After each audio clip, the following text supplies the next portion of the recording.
Ngayong adlaw, papunta nga kami ngayon sa favorite namin kainan for today's video. Matagal-tagal na nga kasi simula nung nakakain kami ng sushi. Medyo tinatamad nga kasi akong magluto for my birthday. Kaya ito, nagpa-cater na lang kami. Tara guys, kain na. Pumili lang kayo. Chares! Ayoko na nga lang talaga maghanda or kumain sa resto para sa aking birthday.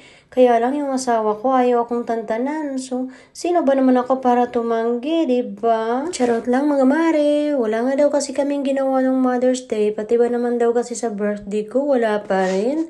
So, ayan, pinagbigyan ko na lang talaga tong asawa ko. Guilty nga lang siguro tong asawa ko kasi ba naman last year wala akong hiningi para sa birthday ko. Pati ngayong taon wala rin. Sabi ko naman kasi sa kanya mga mare, wag na siyang mag-alala kasi yung bahay pa lang, naku, pang 20 years yatang regalo yun. Niluluko ko na nga lang siya na mauna na akong mag-retired at mauna na kaming umuwi ng mga bata sa Pinas para naman matirhan namin. Sayang din naman kasi. So, syempre, charot lang. Hayaan ko ba namang magkanda kuba-kuba yung asawa ko tapos ako nagpapakaray na doon. Mas masarap pa rin magkakasama ang buong pamilya. Hanggang dito na lang muna mga mare. Maraming salamat sa panonood. Bye!